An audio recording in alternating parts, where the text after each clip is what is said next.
അസ്സലാമു അലൈക്കും. ഞാൻ കടവത്തൂരാണ്. എൻ്റെ പേര് ഇസ്മായിൽ.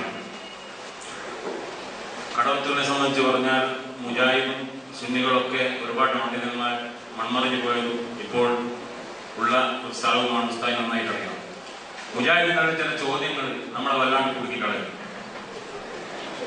ഇന്നലെ മുജാഹിദ് ഉസ്താദിന്റെ ഇന്നത്തെ ഈ പരിപാടിയുടെ നോട്ടീസ് എല്ലാ സ്ഥലത്തും പബ്ലിഷ് ചെയ്തിട്ടുണ്ടല്ലോ. അപ്പോൾ അതിനെ സംബന്ധിച്ച് പല സംസാരങ്ങളും നടന്നുകൊണ്ടിരിക്കുന്നതിനിടയിൽ ഒരു മുജാഹിദ് പ്രവർത്തകൻ ചോദിച്ചു, മദ്ഹബിന്റെ വിഷയം തന്നെയാണ്, അവർ മദ്ഹബ് വേണ്ട ഖുർആനും എന്നാണല്ലോ നിരന്തരം സ്റ്റേജ് കെട്ടി പ്രസംഗിച്ചുകൊണ്ടിരിക്കുന്നത്. ബഹുമാനപ്പെട്ട ഇമാം ഷാഫി റളിയല്ലാഹുവിന്റെ അനുയായികളാണല്ലോ കേരളത്തിലുള്ള മുസ്ലിങ്ങളിൽ ഭൂരിഭാഗം ആളുകളും. ബഹുമാനപ്പെട്ട ഷാഫി ഇമാമിന്റെ അഭിപ്രായത്തിൽ ഭാര്യയെ തൊട്ടാൽ ഊഹ മുറിയുമെന്നും ബഹുമാനപ്പെട്ട അബൂ ഹനീഫ റളിയല്ലാഹു തആല അൻഹു മഹാനവറുകളുടെ മദ്ഹബ് പ്രകാരം ഊഹ മുറിയില്ല എന്നും ആണല്ലോ നമ്മെ പഠിപ്പിച്ചത്. അപ്പോൾ ഇത് രണ്ടും അള്ളാഹുവിന്റെ റസൂലിന്റെ വാക്കുകളായിരുന്നോ? ഇതെങ്ങനെയാണ് മദ്ഹബിന്റെ അടിസ്ഥാനത്തിൽ ഇങ്ങനെ സംഭവിച്ചത്? ഷാഫി മദ്ഹബിന്റെ അടിസ്ഥാനത്തിൽ ഊഹ മുറിയുമില്ല എന്ന് പറഞ്ഞാൽ തന്നെ നമുക്കൊരു അസുഖം മറ്റോ ആയാൽ നമുക്ക് ഹിദ്മത്ത് ചെയ്തു തരാൻ നമ്മുടെ ഭാര്യമാരാണ് ഉണ്ടാവുക. പിന്നെ ഭാര്യമാർ എങ്ങനെ നമുക്ക് ഊഹ എടുത്തു തരാൻ പറ്റും എന്നുള്ള ചോദ്യങ്ങളാണ് ചോദിച്ചത്. അതിന് അവർക്ക് വ്യക്തമായ മറുപടി കൊടുക്കാൻ ഞങ്ങൾക്ക് കഴിഞ്ഞിട്ടില്ല. ഒന്ന് വിശദീകരിക്കാമോ? ചെറുങ്ങനെ പറയാം. ഇങ്ങനെ മദ്ഹബിലെ അഭിപ്രായ വ്യത്യാസമുള്ള വിഷയങ്ങളൊക്കെ ഓരോന്നോരോന്ന് ചോദിച്ചാൽ വിശദീകരിക്കാൻ നമ്മളെ സമയം പറ്റില്ല. നമ്മൾ ചോദിച്ച ഒരു സാധാരണ പതിവുകളായതുകൊണ്ട് ഞാൻ പറയാം. ഭാര്യയെ തൊട്ടാൽ ഒതുമുറിയുമോ ഒതുമുറിയില്ലേ എന്ന് മാത്രമായി ഒരു തർക്കം ഹനഫി മദ്ഹബിലും ഷാഫി മദ്ഹബിലും ഇല്ല. അന്യ സ്ത്രീകൾ, അതായത് കെട്ടുബന്ധം ഹറാമല്ലാത്ത സ്ത്രീകൾക്കാണ് ഇവിടെ അന്യ സ്ത്രീകൾ എന്ന് പറയാം. നമുക്ക് വിവാഹം കഴിക്കാൻ പറ്റുന്ന സ്ത്രീകൾ, നമുക്ക് വിവാഹം ചെയ്യാൻ പറ്റുന്ന ഏതു സ്ത്രീകളെ പുരുഷന്മാരുടെയും ശരീരത്തിന്റെ തൊലികൾ തമ്മിൽ സന്ധിച്ചാൽ അവരുടെ ഒതു മുറിയുമെന്നാണ് ഇമാം ഷാഫി റളിയല്ലാഹു അൻഹു പറയുന്നത്. ഈ സന്ധിക്കൽ കേവലം തൊലിപ്പുറം സന്ധിക്കലല്ല, സംഭോഗം എന്ന പേരിൽ ഉപയോഗിക്കുന്ന സന്ധിക്കലാണ് എന്നാണ് അബൂ ഹനീഫ റളിയല്ലാഹു അൻഹുവിന്റെ വ്യാഖ്യാനം. രണ്ടു പേർക്കും തെളിവ് ഔ ലാമസ്തുമൂഹുന്ന എന്ന ആയത്തിലെ പ്രയോഗമാണ്. ഒന്നു മുറിയുന്ന കാരണങ്ങളും ഒന്നു നിർബന്ധമാകുന്ന കാരണങ്ങളും വിവരിക്കുന്നവരായതിന്റെ ഒരു കണ്ടാണ് ഔ ലാമസ്തുമൂഹുന്ന. ഇതിന്റെ ഒരു ഖിറാഅത്തിലുള്ളത് നിങ്ങൾ ഐ ലമസ്തും എന്ന് ഒരു ഖിറാഅത്തിലുണ്ട്. ഔ ലാമസ്തുമൂഹുന്ന. ലമസ പറഞ്ഞാൽ തൊട്ടു, ലാമസ എന്ന് പറഞ്ഞാൽ പരസ്പരം തൊട്ടു എന്നാണ്.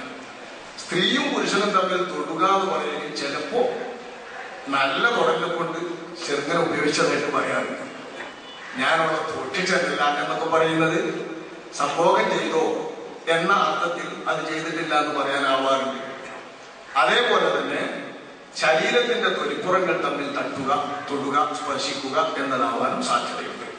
ഈ ആയത്തിലെ പരാമർശം സംഭോഗത്തിന്റെ കുടലാണ് എന്നാണ് അബൂ ഹനീഫ റളിയല്ലാഹു അൻഹു കാണുന്നത്. മറ്റു ചിലരും ഇമാം ഷാഫി റളിയല്ലാഹു അൻഹു ലമസ്തും എന്നുള്ള ഖിറാഅത്ത് കൂടി ഈ ആയത്തിലുള്ളത് കൊണ്ട് ഈ പ്രയോഗം തൊലി തമ്മിൽ തട്ടുക എന്നതിന്റെ അർത്ഥത്തിൽ സാധാരണ വാക്യമായി ഉപയോഗിക്കുന്നതായതുകൊണ്ട് തൊലിപ്പുറം തമ്മിൽ തട്ടുക എന്ന് മാത്രമേ ഈ പറഞ്ഞ വാക്യത്തിന് അർത്ഥമുള്ളൂ.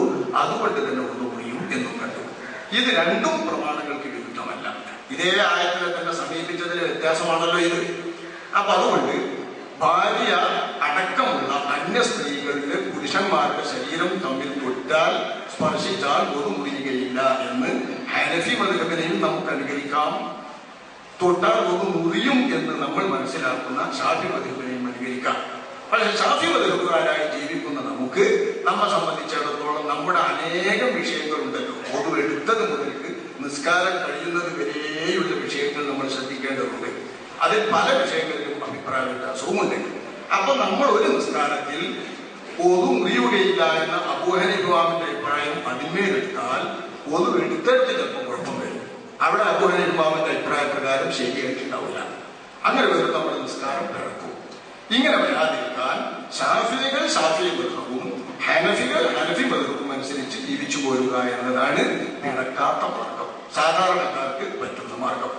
ഇനി ഏതെങ്കിലും ദുർഘട വേളകളിൽ നിയമപരമായിട്ട് നിങ്ങൾ ചോദിച്ച തരത്തിലുള്ള വല്ല പ്രശ്നം, ഉദാഹരണമായി ഭാര്യയെ തൊടാതെ പറ്റില്ല, ഈ ഭാര്യനാകേണ്ട ഹജ്ജിന്റെ വേളയിൽ ചിലപ്പോൾ അന്യ സ്ത്രീകളുടെ ശരീരം തട്ടാതെ പ്രവാഹം നടത്താൻ പറ്റൂല, ഇങ്ങനെയൊക്കെ വരുന്ന ചില അനിവാര്യ വേളകളിൽ ആ അനിവാര്യ വേളകളിൽ കാര്യങ്ങളും ചെയ്യാൻ പറ്റുന്ന വിധമുള്ള മസാലകൾ മുഴുവൻ ചോദിച്ച്, പ്രശ്നങ്ങൾ മുഴുവൻ ചോദിച്ച് നമ്മുടെ പണ്ഡിതന്മാരിൽ നിന്ന് പഠിച്ചാൽ നമുക്ക് ആ വിഷയത്തിൽ മാത്രമായും ഹനഫി മദ്ഹബിനെ അംഗീകരിച്ചുകൊണ്ട് ചിലപ്പോൾ ജീവിക്കാൻ പറ്റും. കാരണം മറ്റ് പ്രശ്നങ്ങളൊക്കെ തീർക്കാൻ പറ്റുന്ന ഉപായങ്ങൾ പണ്ഡിതന്മാർ വിവരിച്ചു തരും. അതില്ലാതെ സാധാരണക്കാരൻ ചിലപ്പോൾ ഒന്ന് പഠിച്ച് ഒന്ന് കേട്ട് അതനുസരിച്ച് ജീവിച്ചാൽ മറ്റൊരിടത്ത് ചിലപ്പോൾ എൻ്റെ നിസ്കാരം ബാത്തിലാവും. അപ്പൊ അത്തരം പ്രശ്നങ്ങൾ ഇല്ലാതാക്കാനാണ് നമ്മൾ ഇമാം അബൂ ഹനീഫ റളിയല്ലാഹു അൻഹുവിന്റെ വീക്ഷണം പ്രമാണവുമായി ബന്ധപ്പെട്ട് അത് അദ്ദേഹത്തിന്റെ വീക്ഷണത്തിൽ ശരിയാണെങ്കിലും നമ്മൾ ഷാഫി മദ്ഹബുകാർക്ക് ഇമാം ഷാഫിയുടെ വീക്ഷണമാണ് അനുയോജ്യമെന്നും അതനുസരിച്ചുകൊണ്ടാണ് നമ്മൾ ജീവിക്കേണ്ടതെന്നും പറയുന്നത്. ഇത് രണ്ടും ഹദീസിന് വിരുദ്ധമല്ല, ആയത്തിന് വിരുദ്ധമല്ല. ആയത്തിന്റെ വാക്യം അർത്ഥം മനസ്സിലാക്കുന്നിടത്ത് വ്യത്യാസം കൊണ്ടും വീക്ഷണ വൈചാര്യം കൊണ്ടും വന്നതാണ് എന്ന് നിങ്ങൾക്ക് മനസ്സിലായല്ലോ?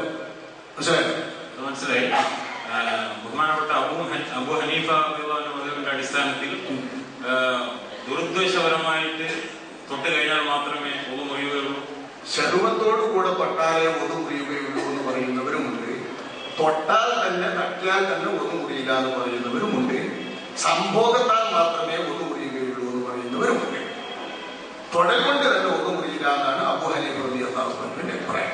ആ അഭിപ്രായ പ്രകാരം നമുക്ക് ഉപയോഗിക്കാൻ ആവശ്യപ്പെടുന്നിടത്ത് പണ്ഡിതന്മാരുടെ ഉപദേശപ്രകാരം അനുകരിക്കാവുന്നതാണ്. അപ്പോൾ ഷാഫി മദ്ഹബിന്റെ വിശ്വസിക്കുന്ന ഞാൻ ഒരു അസുഖം വന്നു കഴിഞ്ഞാൽ ഹനഫി മദ്ഹബിനെ തഖ്ലീദ് ചെയ്തുകൊണ്ട് എന്റെ ഭാര്യയ്ക്ക് വുദു എടുത്തു തരാൻ പറ്റുമോ? അതാണ് പറഞ്ഞത്. ആ വിഷയം മാത്രം പോരാ, വുദു നിങ്ങൾ എടുക്കുന്നിടത്തും ശ്രദ്ധിക്കേണ്ടി വരും. അപ്പൊ നിങ്ങൾ വിവരമുള്ളവർ മൂലയെ സമീപിച്ചിട്ട് ചോദിക്കാം, ഞാൻ എന്തൊക്കെയാണ് അതിന് ചിട്ട പാലിക്കേണ്ടത്, ഇതനുസരിച്ച് ചെയ്യാൻ എനിക്ക് എന്തെല്ലാം ചിട്ടകൾ ഹനഫി മദ്ഹബ് അനുസരിച്ച് എന്റെ നിസ്കാരം സാധുവാകാൻ എന്തെല്ലാം ചിട്ടകൾ ഞാൻ സൂക്ഷിക്കേണ്ടതുണ്ട് എന്ന് വിവരമുള്ളവർ പണ്ഡിതനെ നിങ്ങൾ ചോദിച്ചിട്ട് മനസ്സിലാക്കി അതനുസരിച്ച് ആഗ്രഹിക്കാവുന്നതാണ്. ഉസ്താദ് തെറ്റിദ്ധരിക്കരുത്. ഈ മദ്ഹബിനെ ഒഴിച്ചു നിർത്തി ഖുർആൻ സുന്നത്തും എടുത്ത് ഇതിനെ സംബന്ധിച്ച് നമ്മൾ വ്യാഖ്യാനിക്കുകയാണെങ്കിൽ ആരും പോയി ഏത് അന്യ സ്ത്രീയും തൊടാൻ പറ്റുമോ? അത് പറ്റില്ല. വിവരമല്ലല്ലോ നമുക്ക്. അത് വളരെ തെറ്റല്ലേ? വിവരമില്ലാതെ നമ്മൾ കാണുന്ന ദുർവ്യാഖ്യാനമാവില്ലേ? അതിനാണ് കളി എന്ന് പറയാം. നമ്മൾ വിവരമില്ലാത്തതുകൊണ്ടാണല്ലോ മദ്ഹബുകാരെ അംഗീകരിക്കുന്നത്. മനസ്സിലായല്ലോ?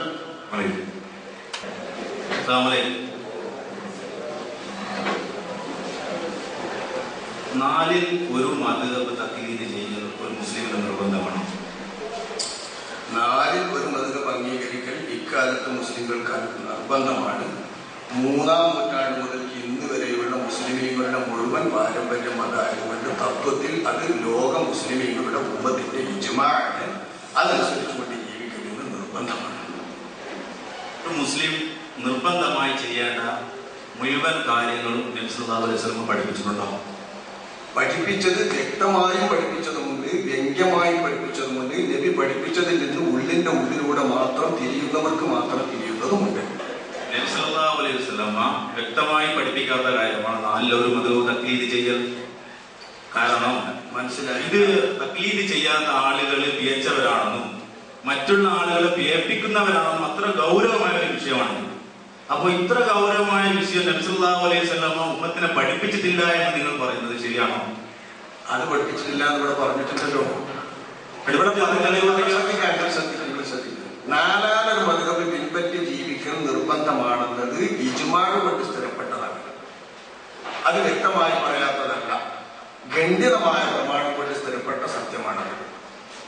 നാലാലൊരു മദ്ഹബ് പിൻപറ്റിക്കൊണ്ട് ജീവിക്കണമെന്നത് ലോക മുസ്ലിമുകളുടെ ഉമ്മത്തിന്റെ ഇജ്മാഅ് ആയതുകൊണ്ട് ഉമ്മത്തിന്റെ ഇജ്മാഅ് അനുസരിച്ചുകൊണ്ട് ജീവിച്ചിട്ടില്ലെങ്കിൽ നമ്മൾ ഇസ്ലാമിക മാർഗത്തിൽ നിന്ന് വ്യതിചലിച്ചു പോകുമെന്നത് ഖുർആൻ പഠിപ്പിച്ചു തന്നത് പ്രകാരമുള്ള ഇജ്മാഅായ തത്വമാണ്.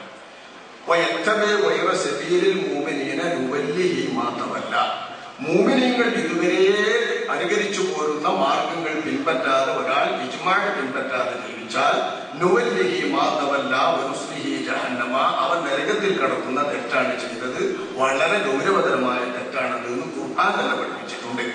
അത് ഇജ്മാഅായ കാര്യമാണ്, മദ്ഹബിലെ നിർബന്ധമല്ല ഈ പറയുന്നത്. മദ്ഹബിലെ നിർബന്ധത്തെ പറ്റിയാണ് അനിഷേധ്യമായ വ്യക്തമായ പ്രമാണങ്ങളിൽ നിന്ന് കിട്ടാത്തതാണ് നിർദ്ധാരണം ചെയ്തെടുത്ത ഇജ്തിഹാദിയായ രീതികൾ എന്നിവിടെ സംസാരിച്ചത്. നിങ്ങൾ തെറ്റിദ്ധരിച്ചാണ്. നബി സല്ലല്ലാഹു അലൈഹി വസല്ലം നാലിലൊരു മദ്ഹബ് തഖ്ലീദ് ചെയ്യൽ നിർബന്ധമാണെന്നാണ് ഞാൻ ചോദിച്ചത്. അത് പറഞ്ഞിട്ടുണ്ടോ? അത് ഞാൻ പറഞ്ഞിട്ടുണ്ട്. അതുണ്ടെങ്കിൽ ഉണ്ട് എന്ന് പറയാം, ഇല്ലെങ്കിൽ ഇല്ല എന്ന് നിങ്ങൾ നിങ്ങൾ ചോദിക്കുന്ന മാതിരി തന്നെ ഉത്തരം നൽകൂല. നിങ്ങൾ ചോദിക്കണ വായിൽ തന്നെ ഉത്തരം നൽകാം. അങ്ങനെയാണെങ്കിൽ പറയും, ഇങ്ങനെയാണെങ്കിൽ പറയും, പറയാൻ പറ്റില്ലല്ലോ. കാരണം നിങ്ങൾ ചോദിക്കുന്നതിന് ഞാൻ മറുപടി പറയുന്നത്, അള്ളാഹുവിന്റെ റസൂലിന്റെ കാലശേഷം 300 നൂറ്റാണ്ടുകൾ 300 ആയതിന്റെ ശേഷം മുഅ്മിനീങ്ങളൊക്കെ വരുന്ന വഴിയിലൂടെ അനുകരിച്ച് ജീവിക്കൽ മുസ്ലിമീങ്ങളുടെ ബാധ്യതയും നിർബന്ധവുമാണെന്ന് അള്ളാഹു വ്യക്തമാക്കിയതിന്റെ അടിസ്ഥാനത്തിൽ ഈ ഉമ്മത്തിന്റെ ഇജ്മാ ആവുന്നു. ഇജ്മാ കൊണ്ട് സ്ഥിരപ്പെട്ട കാര്യങ്ങളുമുണ്ട്, ഹദീസ് കൊണ്ട് സ്ഥിരപ്പെട്ട കാര്യങ്ങളുമുണ്ട്, ആയത്ത് കൊണ്ട് സ്ഥിരപ്പെട്ട കാര്യങ്ങളുമുണ്ട്. അവയിൽ നിന്ന് നിർദ്ധാരണം ചെയ്ത ചില ഇല്ലത്തുകളുടെ അടിസ്ഥാനത്തിൽ സ്ഥിരപ്പെട്ടതും ഒക്കെ ഫിഖഹിലുണ്ട്. മദ്ഹബ് നാലാണെന്ന് അംഗീകരിക്കുക എന്നത് ഒരു ഫിഖഹിയായ വിഷയമല്ല, കർമ്മശാസ്ത്ര വിഷയമല്ല. അത് വിശ്വാസപരമായി തന്നെ നിർബന്ധമാണെന്ന് മനസ്സിലാക്കേണ്ട ഇജ്മാ കൊണ്ട് സ്ഥിരപ്പെട്ട ഒരു വിഷയമാണെന്നാണ് നമ്മളിവിടെ സംസാരിച്ചത്. പഠിപ്പിക്കാത്ത ഒരു കാര്യമാണ് ഇത് നിങ്ങൾ ഉറപ്പിച്ച് പറയുക, എന്നിട്ട് തെളിവ് പറയുക. അത് പറയില്ല. കാരണം വഹീന്റെ അടിസ്ഥാനത്തിൽ ലോകാവസാനം വരെയുള്ള സംഗതികളിൽ നടക്കാൻ പോകുന്ന ഗൗരവമേറിയ വിഷയങ്ങൾ റസൂലുള്ളാഹി സ്വല്ലല്ലാഹു അലൈഹി വസല്ലം പറഞ്ഞിട്ടുണ്ട്. അപ്പൊ ഇത്തരം ഗൗരവമേറിയ ഒരു നബി സല്ലല്ലാഹു അലൈഹി വസല്ലമിന്റെ ഉമ്മത്തിൽ പിഴച്ചു പോകാൻ സാധ്യതയുള്ള ഒരു കാര്യം നബി സല്ലല്ലാഹു അലൈഹി വസല്ലം ഉണർത്താതെ പോയി എന്നാണ് നിങ്ങളുടെ വാദം. നബി പറഞ്ഞത് മാത്രമല്ല സുഹൃത്തെ ഇസ്ലാമിക പ്രമാണം. നബി പറയാതെ അള്ളാഹു പറഞ്ഞ കാര്യം ഇസ്ലാമിക പ്രമാണമാണ്. നബിയും അള്ളാഹുവും പറഞ്ഞതായി ഇമാമുകൾ മനസ്സിലാക്കിയിട്ട് എല്ലാവരും കൂടി വിധി എഴുതിയ ഇജ്മാഉള്ള കാര്യങ്ങളും അള്ളാഹുവിന്റെ പ്രമാണമാണ്. അതൊക്കെ ഇസ്ലാമിന്റെ പ്രമാണമാണ്. അവരിൽ നിന്ന് കണ്ടെത്തിയിട്ട് ഇമാമിയങ്ങൾ പറഞ്ഞതാണ് നമ്മളിവിടെ പറയുന്ന മദ്ഹബ്. ഈ മദ്ഹബ് അനുസരിച്ചുകൊണ്ട് ജീവിക്കൽ എല്ലാ മുസ്ലിമീങ്ങളുടെയും നടപടിയായിട്ട് ഇജ്മാ ആയതുകൊണ്ട് ഇജ്മാ കൊണ്ട് സ്ഥിരപ്പെട്ട കാര്യമാണ്. ഇജ്മാ കൊണ്ട് സ്ഥിരപ്പെട്ട കാര്യത്തിന് പിന്നെ നബിന്റെ ഹദീസ് കൊണ്ട് സ്ഥിരപ്പെട്ട കാര്യമാണോ എന്ന് ചോദിക്കുന്നതിൽ അർത്ഥമില്ല. നിങ്ങൾ വിചാരിച്ചത് എല്ലാ കാര്യവും ഖുർആൻ കൊണ്ടും ഹദീസ് കൊണ്ടും ഇജ്മാ കൊണ്ടും 3 കൊണ്ട് സ്ഥിരപ്പെടണമെന്ന അങ്ങനെ ഇസ്ലാമിലില്ല. ഇജ്മാ കൊണ്ട് സ്ഥിരപ്പെട്ടിട്ടുള്ള തത്വമാണ് നാലാളുകൾ അംഗീകരിക്കണമെന്നത്. അതിന് നബിന്റെ ഹദീസ് കൊണ്ട് സ്ഥിരപ്പെട്ടോ എന്നുള്ള പോയിന്റിൽ എന്നെ കൊണ്ടുവന്ന് നടച്ചിട്ട് താങ്കൾക്ക് ഇഷ്ടമുള്ള മറുപടി പറയാൻ വേണ്ടി എന്നെ നിർബന്ധിക്കുകയാണോ? പറ്റില്ല. ാണ് ആദ്യമായി ഖുർആൻ വിശദീകരിക്കുന്നത് അല്ലേ? നബി സല്ലല്ലാഹു അലൈഹി വസല്ലമയാണ് ആദ്യമായി ഖുർആൻ വിശദീകരിക്കുന്നത്. നബി സല്ലല്ലാഹു അലൈഹി വസല്ലം ഏതെങ്കിലും ഒരു ആയത്തിന് നിങ്ങൾ ഈ പറഞ്ഞതുപോലത്തെ 4 മദ്ഹബിന്റെ ഇമാമുകൾ വരും, 4 മദ്ഹബ് തഖ്ലീദ് ചെയ്യണം, ഏതെങ്കിലും ഒരു ആയത്തിന് പറഞ്ഞിട്ടുണ്ടോ? ഇജ്മാ എന്ന് പറയുന്നത് നബി വഫാത്തായതിനു ശേഷം ഉണ്ടാകുന്ന പ്രമാണമാണ് സുഹൃത്തെ. അത് വിശുദ്ധ ഖുർആന്റെ അടിസ്ഥാനത്തിൽ പ്രമാണമാണ്. ആ പ്രമാണത്തിൽ മുഅ്മിനീങ്ങളുടെ മാർഗം പിൻപറ്റി തന്നെ ജീവിക്കൽ നിർബന്ധമാണ് എന്നാണ് അതിന്റെ അർത്ഥം. അത് നബിന്റെ ഹദീസിൽ കിട്ടണ്ട. നബിന്റെ ഹദീസ് ഇല്ലാതെ തന്നെ അത് വ്യക്തമായി കിട്ടുന്ന ബാഹ്യമായ അർത്ഥമാണ്. ഈ അർത്ഥപ്രകാരം മുസ്ലിം ലോകം മനസ്സിലാക്കിയിട്ട് അവർ 3 നൂറ്റാണ്ട് മുതൽ 10 ചില്ലാനും നൂറ്റാണ്ട് ഈ സമൂഹം നിലനിന്ന് വരുന്നു എന്നതുകൊണ്ട് തന്നെ ഇജ്മാ കൊണ്ട് സ്ഥിരപ്പെട്ട കാര്യമാണ് 4 ദിവസം അംഗീകരിക്കണമെന്നത്. ഇസ്ലാമിലെ എല്ലാ വിധികളും നബിയുടെ മൊഴി കൊണ്ട് മാത്രം സ്ഥിരപ്പെട്ടതാണെന്ന് ധരിക്കുന്നതാണ് പിഴവ്. അതാണ് തെറ്റ്. ആ പിഴവ് ഇതിൽ വരില്ല. ഒരു മദ്ഹബ് അംഗീകരിക്കണമെന്ന് എപ്പം ഏത് വർഷം മുതലാണ് ഇജ്മാ ഉണ്ടായത്? 3-ാം നൂറ്റാണ്ട് മുതൽ ഇന്ന് വരെയുള്ള മുസ്ലിം ലോകത്തിന്റെ ഇജ്മാ. ഇമാം ഷാഫി റഹ്മത്തുള്ളാഹി അലൈഹിയുടെ മരണശേഷം 400 വർഷത്തോളം കഴിഞ്ഞാണ് ഇമാം നവവി ജനിക്കുന്നത് തന്നെ. നവവി ഇമാമും ഷാഫി ഇമാമിന്റെ ഇജ്മാ ഉണ്ടെങ്കിൽ ഷാഫി ഇമാമിന്റെ 20ഓളം അഭിപ്രായങ്ങൾ ഷാഫി മദ്ഹബിന്റെ ഇമാമിന്റെ പുതിയ അഭിപ്രായങ്ങൾ തിരുത്തിക്കൊണ്ട് പഴയ അഭിപ്രായങ്ങൾ സ്വീകരിച്ചിട്ടുണ്ട്. അതെങ്ങനെയാണ് ഇജ്മാ ഉണ്ടെങ്കിൽ? അതൊക്കെ ഇജ്മാനോട് പറഞ്ഞിട്ടുള്ള സുഹൃത്തെ. 4 മദ്ഹബ് പിൻപറ്റിക്കൊണ്ട് ജീവിക്കൽ 3-ാം നൂറ്റാണ്ട് മുതൽക്ക് ഇന്ന് വരെയുള്ള മുസ്ലിമീങ്ങളുടെ പരമ്പരയാണ്. 4 മദ്ഹബിലല്ലാത്ത ഒരൊറ്റ ഇമാമിനെ അംഗീകൃത ഇമാമെന്ന സുഹൃത്തിന് അറിയില്ലോ പറയാന്. ഞാനിവിടെ പറഞ്ഞു 6 സിഹാബ് സുന്നത്തിന്റെ കർത്താക്കളടക്കം 4 മദ്ഹബ് അംഗീകരിച്ചവരാണ് എന്നത്. നബിമാവും റാഫിമാവും വരുന്നത് ഹിജ്റ 6-ാം നൂറ്റാണ്ട് 7-ാം നൂറ്റാണ്ടുകളിലാണ്. അതിന് മുമ്പ് ഇജ്മാനായിട്ടുണ്ട് അവർ തന്നെ പറയുന്നു. ഇമാം നബിയും ഇമാം ഇബ്നു സലാഹും പറഞ്ഞത് ഞാനിവിടെ ഉദ്ധരിച്ചു. 300 കൊല്ലത്തിനപ്പുറമായി മുജ്തഹിദ് മുസ്തഖില്ലായ ഗവേഷകൻ ഇല്ലാതായിട്ട് ഇല്ലാത്തവരൊക്കെ മദ്ഹബ് അംഗീകരിച്ചുകൊണ്ട് ജീവിച്ചു പോരുകയാണെന്നും അവർ വെളിവാക്കുന്നു. അന്നാസുൽ മുജ്മിഈന അൽ-യൗമ അലാ അല്ലാ മുജ്തഹിദ ബഅദൽ അഇമ്മത്തിൽ അർബഅ. 4 ഇമാമുകൾക്ക് ശേഷം ഇവിടെ ഒരു മുജ്തഹിദ് ഉണ്ടായിട്ടില്ലെന്നും ബാക്കി എല്ലാ മുസ്ലിമീങ്ങളും ഈ 4 ഇമാമികളെ പിൻപറ്റി പോരുകയാണ് വഴക്കമെന്നതും ഇജ്മാ ആണ് വിവരിച്ചതിൽ നബിയുടെ മുമ്പുള്ളവരുമുണ്ട്, നബിയുടെ ശേഷമുള്ളവരുണ്ട്. നബി ഇമാം മുതൽക്കല്ല 4 മദ്ഹബ് ഉണ്ടാവുന്നത്. നേരെ മറിച്ച് ഷാഫി മദ്ഹബിൽ അഭിപ്രായ വ്യത്യാസമുള്ള വിഷയങ്ങളാണ് നിങ്ങൾ പറയുന്നത്. ഇമാം ഷാഫി റളിയല്ലാഹു അൻഹു തങ്ങളുടെ വർഗ്ഗത്തെ മദ്ഹബിൽ ഇമാം ഷാഫിയുടെ ജദീദായ കൗലിന് കതീമായിട്ട് ചില വിധികളുണ്ട്. അത് കതീമായ കൗലോ ഇമാം ഷാഫിയുടെ തന്നെ മറ്റു പ്രസ്താവനകളോ വെച്ചിട്ടാണ് ഇമാം നബവി വിശദീകരിച്ചു തരുന്നത്. അത് മദ്ഹബിനെ വിശദീകരിച്ചു വരുന്ന രീതിയാണ്. മദ്ഹബിന്റെ അപ്പുറം വിട്ടു പോകുന്നതാണ് ഇവിടുത്തെ ചർച്ച. 4 മദ്ഹബിന്റെയും അപ്പുറം വിട്ടു പോകുന്നത്. നവവി ഇമാം ഷാഫി മദ്ഹബല്ലേ ആണെങ്കിൽ നവവി ഇമാം പൂർണ്ണമായി ഷാഫി ഇമാമിനെ തഖ്ലീദ് ചെയ്യേണ്ടതല്ലേ? ഷാഫി ഇമാമിന്റെ തഖ്ലീദല്ല, ഷാഫി ഇമാമിന്റെ മദ്ഹബിന്റെ തഖ്ലീദ് തന്നെയാണ്. മദ്ഹബും ഷാഫി ഇമാമും തമ്മിൽ വ്യത്യാസമുണ്ട്. വ്യത്യാസം ഇല്ല എന്ന് ഞാൻ പറയുന്നില്ല, വ്യത്യാസമുണ്ട്. എന്നാൽ ഒന്നാം സ്ഥാനം ഷാഫി ഇമാമിനല്ലേ കൊടുക്കേണ്ടത്? ഒന്നില്ല, ഒന്നും രണ്ടുമില്ല. മദ്ഹബിനെയാണ് ഞങ്ങളൊക്കെ തഖ്ലീദ് ചെയ്ത്. ഇമാം നബവിയും മദ്ഹബിലാണുള്ളത്. ഒന്നാം സ്ഥാനം 2ാം സ്ഥാനമൊക്കെ നിങ്ങൾ കൽപ്പിക്കുന്നതാണ്. ഷാഫി മദ്ഹബിൽ ഷാഫി ഇമാമിന്റെ അഭിപ്രായത്തിന് എതിരായി പറഞ്ഞാൽ ആ അഭിപ്രായം സ്വീകരിക്കാൻ പാടില്ല. ഷാഫി ഇമാമിന്റെ അഭിപ്രായത്തിന് തീർത്തും എതിരായിട്ടുള്ള ഒന്ന് ഷാഫി മദ്ഹബിൽ ഇല്ലേ.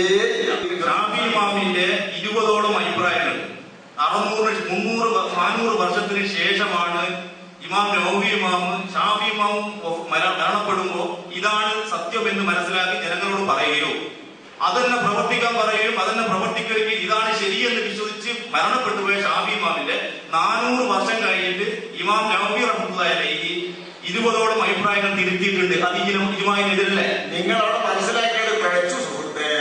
ഇമാം ഷാഫി റളിയല്ലാഹു അൻഹുവിന്റെ ജദീദായ ഖൗലിനെതിരായി ഇമാം ഷാഫിയുടെ തന്നെ മറ്റൊരു ജദീദായ ഖൗലോ അല്ലെങ്കിൽ ഖദീമായ ഖൗലോ അനുകരിച്ചിട്ട് ബലപ്പെടുത്തുന്ന പണിയും അതിനെ ദലീൽ കൊണ്ട് സമർപ്പിക്കുന്ന ജോലിയും മാത്രമേ നബവി റളിയല്ലാഹു അൻഹു ചെയ്തിട്ടുള്ളൂ.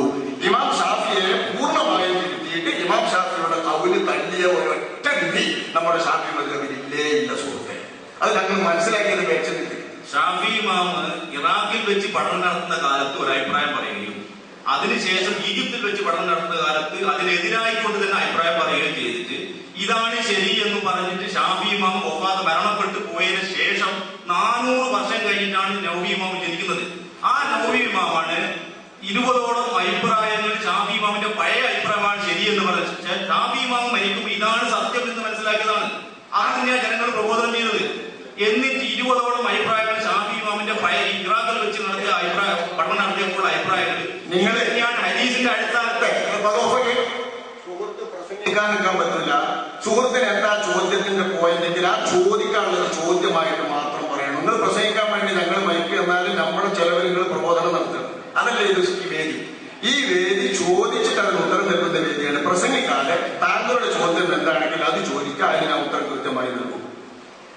നിങ്ങളിങ്ങനെ ഇടയ്ക്ക് കയറി സംസാരിക്കുന്ന വ്യവസ്ഥ ഉണ്ട്. ഞങ്ങളുടെ വ്യവസ്ഥ ഞങ്ങളാണ് തീരുമാനിക്കുന്നത്. ഇത് സംഘടിപ്പിച്ചവരുടെ വ്യവസ്ഥ ഇത് സംഘടിപ്പിച്ചവരാണ് തീരുമാനിക്കുക. സാഹിത്യത്തിൽ ചോദിക്കാറുള്ളത് സുഹൃത്ത് ചോദിക്കണം. അങ്ങനെ ചോദിക്കാൻ പറ്റുള്ളൂ. നേർക്ക് നേരെ വർത്താനം പറഞ്ഞ് സംവാദമല്ല ഇത്. ഇത് നേർക്കുനേർ പരിപാടിയിലെ വിഷയാവതരണത്തിന് ശേഷമുള്ള സംശയ നിവാരണത്തിന്റെ വേദിയാണ്. സംശയമുള്ളവർക്ക് പഠിക്കാൻ പറ്റുന്ന ചോദ്യമാണ്. സംവാദത്തിന്റെ ശൈലിയിൽ തർക്കിക്കാനാണെങ്കിൽ അതിന് നിങ്ങളല്ല, നിങ്ങളെക്കാൾ ഉയർന്ന വലിയ പണ്ഡിതന്മാർ, ആ പണ്ഡിതന്മാരെ കൊണ്ടുവന്നിട്ട് വ്യവസ്ഥാപിതമായി സംവദിക്കാനാണെങ്കിൽ IDF എന്നും തയ്യാറാണെന്ന് വേദി ഒരുക്കാൻ ഞങ്ങളെന്നും ഒരുക്കമാണെന്ന് ഞങ്ങൾ ഇവിടെ ഈ സ്റ്റേജിൽ പറഞ്ഞിട്ടുണ്ട്, ഈ വേദിയിൽ പറഞ്ഞിട്ടുണ്ട്. ഇവിടെ സംസാരിക്കുമ്പോൾ അവിടെ തുറന്നു കിട്ടില്ല. നിങ്ങൾ പരിശ്രമിക്കേണ്ട വെറുതെയാണത്. അതിന്റെ സംഘാടകരുടെ വേദിയില്ലേ. ഇവിടെ സംസാരിച്ചു കഴിഞ്ഞതിന് ശേഷം താങ്കൾക്ക് സംശയമുണ്ടെങ്കിൽ സംശയ നിവാരണത്തിന് മാത്രമുള്ളതാണ്, തർക്കിക്കാനുള്ള വേദിയല്ല. സംശയമുള്ളത് മാത്രം ചോദിക്കുക, പ്രസംഗിക്കരുത്.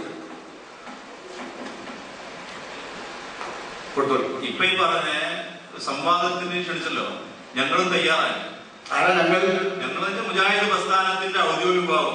താങ്കൾ നിങ്ങൾ പറയുന്നത് ഇറമൂന്ന് പറയുന്നല്ലോ. തമാശയിലെ ഇറമൂന്ന് പറയുന്നത് അതിനൊരു അനുഭവിയാന്ന് പഠിക്കും. അല്ല, താങ്കൾ ആരാണെന്ന് പറയാൻ, അല്ല തയ്യാറാണെന്ന് പറയാൻ താങ്കൾ അധികാരമാണോ? അധികാരം എടുത്തിട്ട് പറയുന്നത് പഠിക്കും.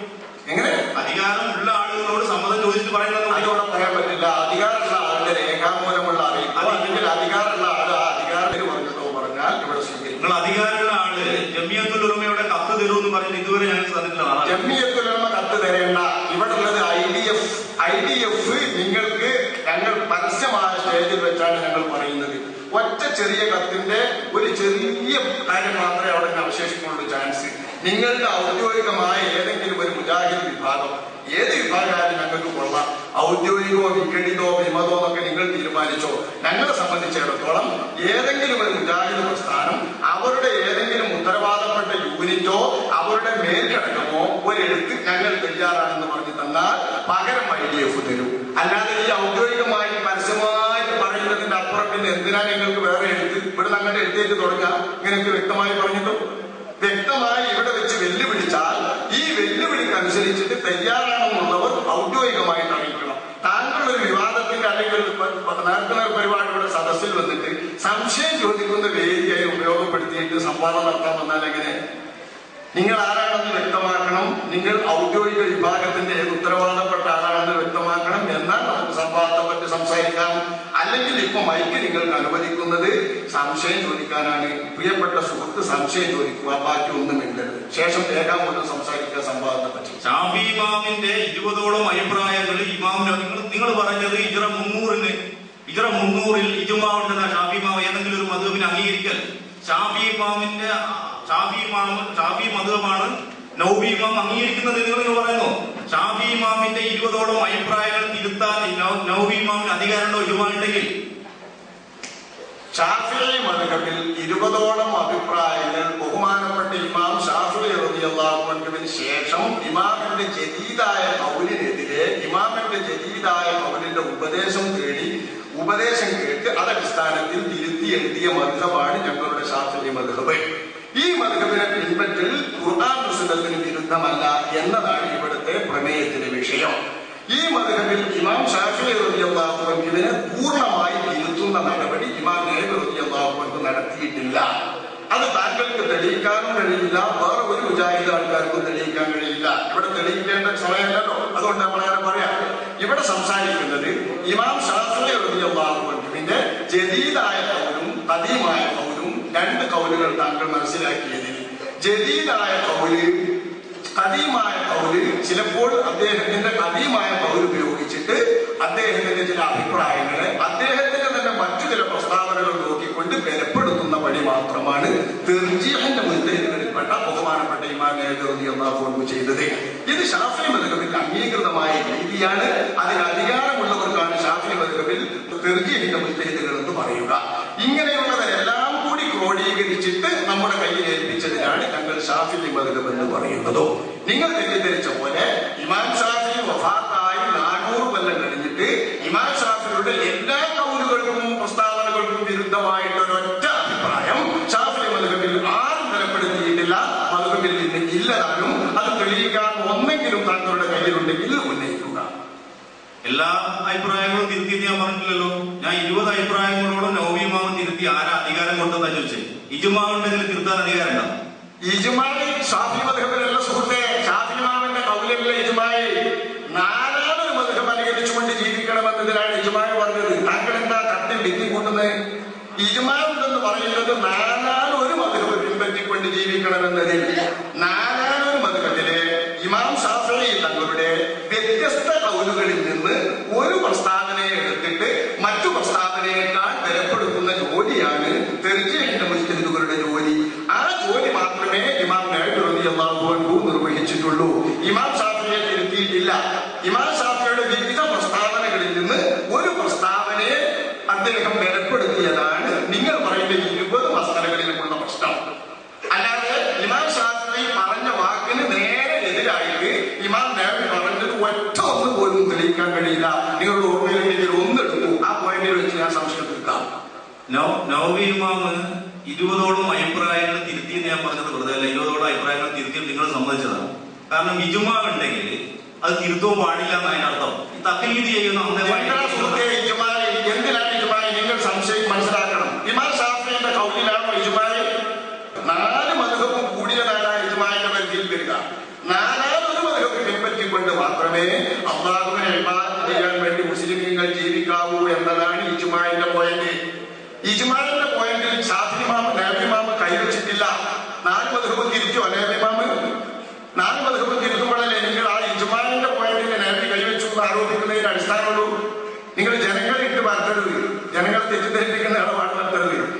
ഇമാം ഷാഫിഈ റളിയല്ലാഹു അൻഹുവിന്റെ വ്യത്യസ്ത ഖൗലുകളിൽ നിന്ന് ഒരു ഖൗലിന് മറ്റേ ഖൗലിനേക്കാൾ ചില പ്രമാണങ്ങളുടെ വെളിച്ചത്തിൽ മുൻഗണന നൽകുന്ന നടപടി മാത്രമാണ് നിങ്ങൾ ഉന്നയിച്ച 20 പ്രശ്നങ്ങളിലും ബഹുമാനപ്പെട്ട ഇമാം നബവി റളിയല്ലാഹു അൻഹു നടത്തിയത്.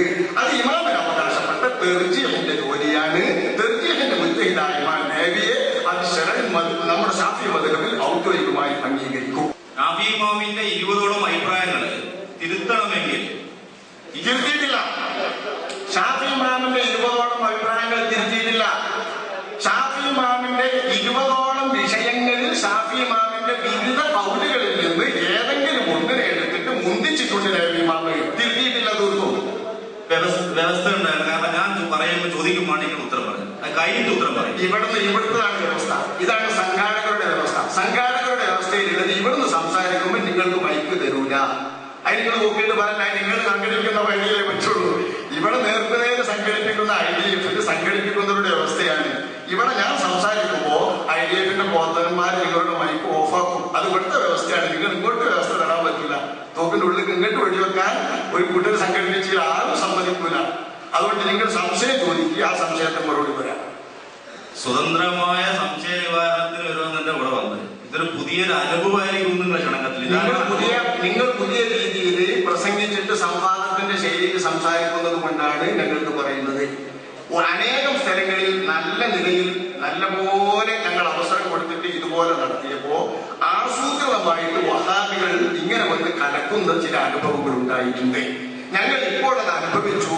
ഇവിടെ തൊടുപുഴ വെച്ച് കുട്ടികൾ ഇങ്ങോട്ട് വന്നിട്ട് ഒന്നിച്ച് നിന്നുകാണ്ട് സംസാരിച്ച് പ്രസംഗിക്കുക. അപ്പൊ ഔദ്യോഗികമായി അവരങ്ങനെ തീരുമാനിച്ചു എന്നാണ് അവരിൽ നിന്ന് അറിയാൻ കഴിഞ്ഞത്.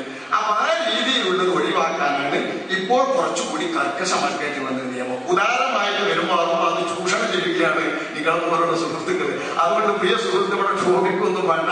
ഇവിടുത്തെ നിയമപ്രകാരം നിങ്ങൾ ഇവിടെ സംശയം ചോദിക്കാൻ വേണ്ടത് തർക്കിക്കരുത്. സംശയം ചോദിക്കുന്നത് ഞാൻ വീണ്ടും വീണ്ടും പറഞ്ഞു, ഒന്നുകൂടി വ്യക്തമായി മനസ്സിലാക്കട്ടെ. നിങ്ങൾ പറയുന്നത് 20-ൽ പരം വിഷയങ്ങളിൽ 20-ൽ പരം വിഷയങ്ങളിൽ മഹാനായ ഇമാം ശാഫിഈ റളിയല്ലാഹു അൻഹുവിനെ ഇമാം നവവി തിരുത്തി എന്ന് നിങ്ങൾ പറയുന്നത് തെറ്റാവുന്നു. അങ്ങനെ ശാഫിഈ മദ്ഹബിലില്ല. ഇമാം നവവി ചെയ്ത ജോലി ഇമാം ശാഫിഈ റളിയല്ലാഹു അൻഹുവിന്റെ വ്യത്യസ്ത കൗലുകൾ, വിവിധ കൗലുകളിൽ നിന്ന് ഒരു കൗലിനെ മറ്റേ കൗലിനേക്കാൾ മുൻഗണന നൽകിയിട്ട് തെരഞ്ഞെടുത്തിട്ട് മദ്ഹബിന്റെ ബലപ്പെട്ട അഭിപ്രായമായി അവതരിപ്പിച്ചു. ഈ ജോലിയാണ് ഇമാം നവവി ചെയ്തത്. ഷാഫി ഇമാമിനെ തിരുത്തി എന്ന നിങ്ങളുടെ പ്രയോഗം മദ്ഹബ് മനസ്സിലാക്കാത്തത് കൊണ്ട് വന്ന അജ്ഞതയാണ്. അതുകൊണ്ട് അത് തന്നെ വീണ്ടും വീണ്ടും ആവർത്തിക്കുമ്പോൾ എനിക്ക് ഇടപെടേണ്ടി വരികയാണ്. ചോദിച്ചതെന്ന് നിങ്ങൾ വീണ്ടും വീണ്ടും പറയുമ്പോൾ തെറ്റാണ് തെറ്റാണെന്ന് ഇവിടെ നിന്ന് ഉണർത്തിയത് തന്നെ വീണ്ടും നിങ്ങൾ ആവർത്തിക്കുമ്പോൾ എനിക്ക് ഇടപെടേണ്ടി വരികയാണ്. തിരുത്തിയത് നിങ്ങൾ ഒരു ഉദാഹരണം പറയൂ. ഞാൻ അപ്പം പറഞ്ഞുതരാം. ഷാഫി ഇമാമിന്റെ ഏത് കൗലിനെയാണ് ഏത് കൗലിനേക്കാൾ അവിടെ മുന്തിച്ചത്? തിരുത്തിയിട്ടില്ല. ഷാഫി ഇമാമിന്റെ വിവിധ കൗലുകളിൽ നിന്ന് ഒന്നിനേക്കാൾ ബലപ്പെടുത്തിയിട്ട് ഇന്ന അഭിപ്രായമാണ് മദ്ഹബിൽ ബലം എന്ന് പ്രഖ്യാപിക്കുന്ന വഴിയാണ് മഹാനായ ഇമാം നവവി റളിയല്ലാഹു അൻഹു തിരഞ്ഞെടുത്തത്. അത് മദ്ഹബിന്റെ ബഹുമാന്യമായ ഉദാരമായ സമീപനമാണ് തെർജീഹ്. അതാണ് നടത്തിയിട്ടുള്ള ഇമാം. ഷാഫി ഇമാമ് ഇറാഖിൽ വെച്ച് പഠനം നടന്ന കാലത്ത് കിട്ടിയ ഹദീസിന്റെ അടിസ്ഥാനത്തിൽ ഒരു അഭിപ്രായം പറയുകയും അതിനുശേഷം ഈജിപ്തിൽ വെച്ച് പഠനം നടത്തുമ്പോൾ കൂടുതൽ ഹദീസുകൾ കിട്ടുമ്പോൾ എന്റെ ഈ അഭിപ്രായം, മുൻപുള്ള അഭിപ്രായം ഞാൻ തിരുത്തിയിരിക്കുന്നു, ഞാൻ പുതിയ അഭിപ്രായം പറയുകയും അത് പ്രബോധനം ചെയ്യുകയും അത് വിശ്വസിക്കുകയും ജനങ്ങൾ അതൊക്കെ ചെയ്യുകയും ചെയ്തുകൊണ്ടാണ് ഇമാം ഷാഫി ഇമാം മരണപ്പെടുന്നത്. അതിനുശേഷം 400 വർഷം കഴിഞ്ഞിട്ട് ഇമാം നവവി ഇമാം വന്നപ്പോ ഷാഫി ഇമാമിന്റെ അവസാന കാലത്തുള്ള 20ഓളം അഭിപ്രായങ്ങൾ തിരുത്തി എന്ന് പറയുമ്പോൾ ഇജ്മാഇനെതിരല്ലേ? വീണ്ടും അങ്ങനെ ആവർത്തിക്കാൻ സുഹൃത്തി, തിരുത്തിയിട്ടില്ല. ഇമാം ശാഫിഈ റളിയല്ലാഹു അൻഹു തങ്ങൾ ഇറാഖിലിരിക്കുന്ന കാലത്തെ വാക്കിന് ഖദീമായ ഖൗൽ എന്ന് പറയും. ഇമാം ഷാഫിഈ റളിയല്ലാഹു അൻഹു തങ്ങൾ ജദീദായ അഭിപ്രായം മിസ്രിൽ വെച്ച് പറഞ്ഞതിന് ജദീദ് എന്ന് പറയും. ജദീദായ സഹോദരന്മാരെ കഷ്ടമുണ്ടാക്കണ്ട. ഞങ്ങൾ തമ്മിൽ തന്നെ സംസാരിക്കുമെങ്കിൽ കേട്ടാൽ മതി, പ്രശ്നം ഉണ്ടാക്കരുത്. അദ്ദേഹത്തിന് കുറച്ച് നേരം ഔദ്യോഗികമായ നേരം വരെ മുമ്പേക്ക് ഈ ഒരു സംശയത്തെ ബന്ധങ്ങൾ തളച്ചിട്ട് ഇനി ആർക്കും മൈക്ക് കൊടുക്കരുത്, അവസരം കൊടുക്കരുത്, ചിലപ്പോൾ ദുരുദ്ദേശം ഉണ്ടാകാം. അതുകൊണ്ടാണ് അദ്ദേഹം ഇങ്ങനെ ആവർത്തിക്കുന്നത്. അങ്ങനെ വന്നാൽ ഇൻഷാ അല്ലാഹ് അവസരം നിഷേധിക്കുകയും ചെയ്യും. നിങ്ങൾ ഈ ഉദാരത വെറുതെ ചൂഷണം ചെയ്യരുത്. എന്റെ പ്രിയപ്പെട്ട സുഹൃത്ത് മനസ്സിലാക്കി. തിരുത്തിയത് വീണ്ടും ആവർത്തിക്കുന്നത് എവിടുത്തെ മര്യാദ സുഹൃത്ത്? ഇവിടെ പറയുന്നത് ഇമാം ശാഫിഈ റളിയല്ലാഹു അൻഹു ജദീദായ ഖൗലുമുണ്ട്, ഖദീമായ ഖൗലുമുണ്ട്. ജദീദായ കൗലുകളിൽ തന്നെ വൈവിധ്യമുണ്ട്. എന്റെ പ്രിയപ്പെട്ട ശ്രദ്ധിക്കാം. മനസ്സിലാക്കേണ്ടത് പ്രിയപ്പെട്ട സുഹൃത്തുക്കൾ അറിഞ്ഞിരിക്കും. ജദീദായ കൗലുകളുമുണ്ട്, ഖദീമായ കൗലുകളുമുണ്ട്. വ്യത്യസ്ത കൗലുകളിൽ നിന്ന് ഏതെങ്കിലും ഒരു കൗലിലേക്ക് മുൻഗണന നൽകി മദ്ഹബിൽ ബലപ്പെട്ടത് ഇതാണെന്ന് സമർത്ഥിക്കുന്ന ദൗത്യമാണ് നബി ഇമാമിന്റെ ദൗത്യം. ഈ ദൗത്യത്തിന് പേര് തെർജീഹ് എന്നാണ്. ആ തെർജീഹിന്റെ പദവി ഉപയോഗിച്ചിട്ട് ഇമാം നഫി റളിയല്ലാഹു അൻഹു നടത്തിയത് തിരുത്തൽ നടപടിയായി വ്യാഖ്യാനിച്ചതാണ് തെറ്റ്. അതിലൊക്കെയും ഇമാമിന്റെ മൊഴികളിൽ നിന്ന് ഒരു മൊഴിയെ മറ്റൊരു മൊഴിയേക്കാൾ ബലപ്പെടുത്തിയിട്ട് അത് ശാഫി മദ്ഹബിന്റെ ബലപ്പെട്ട അഭിപ്രായമാണെന്ന് അവതരിപ്പിച്ചുവെന്നേ ഉള്ളൂ. അതിനപ്പുറം തിരുത്തി എന്ന് താങ്കൾക്ക് തോന്നുന്ന ഏതെങ്കിലും ഒരൊറ്റ മസാല ഈ 20 മസാലയിൽ നിന്ന് ഒന്ന് ഉപയോഗിക്കൂ സുഹൃത്തെ. അപ്പൊ ഞാൻ താങ്കളെ ബോധ്യപ്പെടുത്താം. ഒറ്റൊന്ന് വീണ്ടും വീണ്ടും ആവർത്തി ചോദിക്കുന്ന വിഷമമുണ്ടെങ്കിൽ ഞാൻ അവസാനം ചോദിക്കാം, എല്ലാവരും കഴിഞ്ഞ് ചോദിക്കാം. ആളുകൾ ലൈനിലുണ്ടെങ്കിൽ ഞാൻ അത് കഴിഞ്ഞിട്ട് അവസാനം ചോദിക്കാം. അങ്ങനെ 20-ഓളം ചോദിച്ച് തീർന്നിട്ടേ നിർത്തുള്ളൂ. പക്ഷേ തിരുത്തിയത് വീണ്ടും വീണ്ടും നിങ്ങൾ ഇങ്ങനെ പറഞ്ഞിട്ട് സമയം കളയരുത്. ശ്രോതാക്കളെ അളക്കുന്നതിൽ നിങ്ങൾ വേദനാകണ്ട. ശ്രോതാക്കളൊന്നും ചെയ്യൂല. പക്ഷെ അവർ മനുഷ്യന്മാരാണ്. മനുഷ്യന്മാരിൽ നിന്നായിരിക്കും നിങ്ങൾ ഇവിടുന്ന് തിരുത്തിയത് തന്നെ വീണ്ടും വീണ്ടും പറയുമ്പോൾ അവർക്ക് മനസ്സിലാവും നിങ്ങൾ കളിപ്പിക്കുകയാണ്. അപ്പൊ അവർ പ്രകടിപ്പിക്കുന്നത് കണ്ടുകൊണ്ട് നിങ്ങൾ കുറുതിയടേറ്റ് ഫലമില്ല. നിങ്ങൾ ഒന്നുകൂടി മനസ്സിലാക്കി, ഇമാം ഷാഫി റളിയല്ലാഹു അൻഹുവിനെ ഇമാം നബി തിരുത്തിയിട്ടില്ല. ഇമാം നബി റളിയല്ലാഹു അൻഹു തങ്ങൾ ഷാഫി ഇമാമിന്റെ വ്യത്യസ്ത കൗലുകളിൽ നിന്ന് ചില വാക്കിനെ ബലപ്പെടുത്തിയിട്ടുണ്ട്. ആ ബലപ്പെടുത്തിയതാണ് 20ഓളം മസലകളിൽ കാണുന്നത്, മറ്റൊന്നല്ല. ഷാഫി ഇമാമ് തന്റെ ഖദീമായ അഭിപ്രായം തിരുത്തിയിട്ടാണ് ആ ജദീദായ അഭിപ്രായം പറഞ്ഞിട്ടുള്ളത്. അദ്ദേഹം പറഞ്ഞതിനെ കുറിച്ച് ഉസ്താദൊന്നും പറഞ്ഞിട്ടില്ല. പറയാമോ? മനസ്സിലായില്ല. ഇമാം ഷാഫിഈ റളിയല്ലാഹു അൻഹു തന്റെ ഖദീമായ അഭിപ്രായം തിരുത്തി എന്നാണ് പറയുന്നതെങ്കിൽ അത് വിഷയം വേറെയാണ്. അദ്ദേഹം ആരോപിക്കുന്ന അതല്ല. അദ്ദേഹം പറയുന്നത് ഇമാം ഷാഫിഈനെ തിരുത്തി നബവി 400 കൊല്ലം കഴിഞ്ഞിട്ട് നബി ഇമാമ തിരുത്തി എന്നാണ് അദ്ദേഹം സംസാരിക്കുന്നത്. ഇമാം ഷാഫിഈ റളിയല്ലാഹു അൻഹു പ്രമാണങ്ങളുടെ വെളിച്ചത്തിൽ തന്റെ ജീവിതകാലത്ത് അനേകം തവണ അഭിപ്രായങ്ങൾ തിരുത്തിയിട്ടുണ്ട്. അതേത് ഗവേഷകനും തിരുത്തുകയും ചെയ്യും. അള്ളാഹുവിന് ഭയമുള്ള, അള്ളാഹുവിന്റെ ദീനിനെ കുറിച്ചാണ് പഠിക്കുന്നതെന്നും നിർദ്ധാരണം ചെയ്തിട്ട് കണ്ടെത്തുന്ന ധാരണകളാണ് ഫിഖ്ഹെന്നും ബോധ്യമുള്ള ഏത് മുജ്തഹിദും തന്റെ അഭിപ്രായത്തെക്കാൾ ബലപ്പെട്ട തെളിവ് കിട്ടിയാൽ അദ്ദേഹം തിരുത്തും. ഇമാം ഷാഫിഈ റളിയല്ലാഹു അൻഹുവിന്റെ കയ്യിൽ ഉള്ള തെളിവുകൾ വെച്ചിട്ട് ഇറാഖിൽ ജീവിക്കുന്ന കാലത്ത് മഹാനവർകൾ ഇറാഖ് കേന്ദ്രമാക്കി ജീവിക്കുന്ന കാലത്ത് പറഞ്ഞ അഭിപ്രായങ്ങളിൽ നിന്ന് അദ്ദേഹത്തെ മദ്ഹബിനെ തന്നെ ഒന്ന് പുനഃക്രോഡീകരിക്കുന്ന വിധം സാരമായി ഒന്ന് വേറെ ക്രോഡീകരിച്ചു എന്ന കാലത്ത് ഇങ്ങനെ മാറിയതിനാണ് ജദീദും ഖദീമുമായ കൗലുകൾ എന്ന് പറയുക.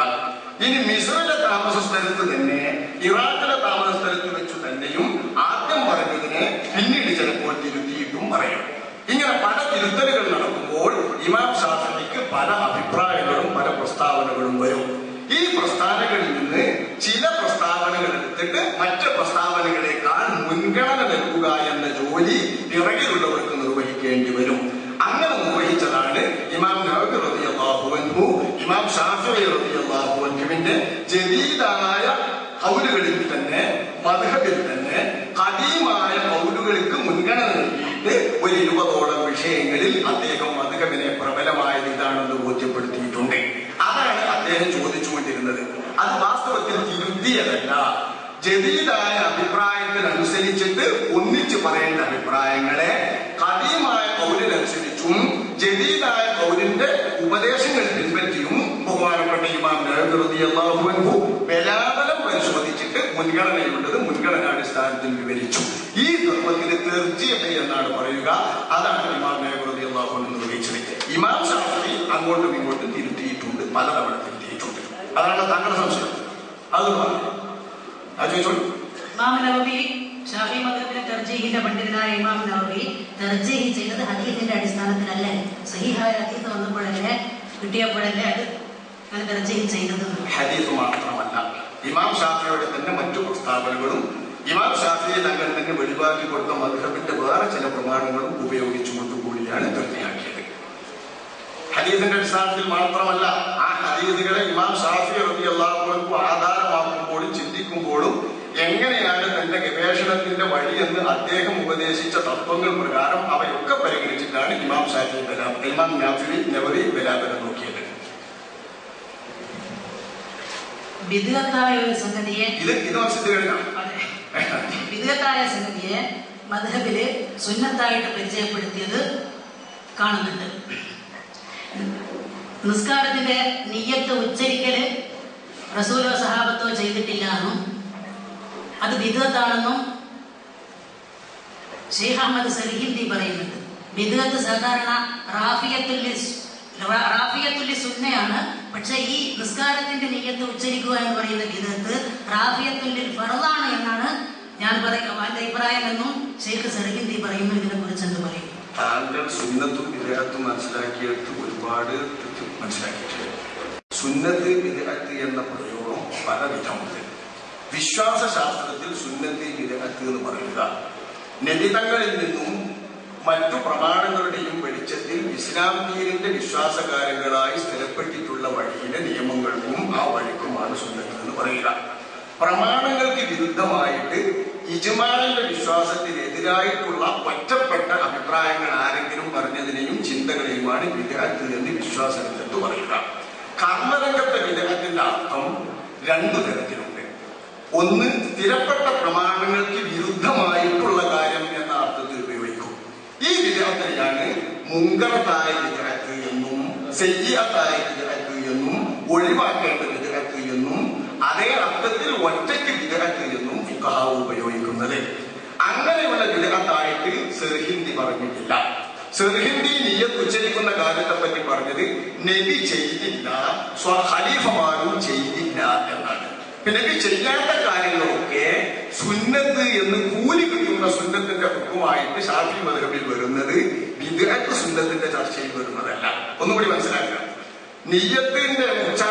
നിയ്യത്തിൽ കരുതപ്പെടുന്ന കാര്യങ്ങൾ ഉച്ചാരണത്തിൽ കൊണ്ടുവരുന്നത് മനസ്സിലെ കരുത്ത് നന്നാകാൻ വേണ്ടിയിട്ട് സുന്നത്താണ് എന്ന് ശാഫി മദ്ഹബിൽ വിധിയുണ്ട്. ഈ സുന്നത്തിന്റെ അർത്ഥം എടുത്താൽ കൂലി കിട്ടുന്നതും ഉപേക്ഷിച്ചാൽ കുറ്റമില്ലാത്തതും എന്നാണ്. നബിന്റെ കാലത്തുള്ളതോ ഇല്ലാത്തതോ എന്നാണ് വ്യത്യാസമല്ല. നബിന്റെ കാലത്തുള്ളതിനെ കൊണ്ടും പറയും, ഇല്ലാത്തതിനെ കൊണ്ടും പറയും. ശരീഅത്ത് പറയുന്നത് അത് നബിന്റെ കാലത്തില്ല, ഖലീഫമാരും നടത്തിയിട്ടില്ല. അദ്ദേഹത്തിന് കിട്ടിയില്ല എന്നർത്ഥം.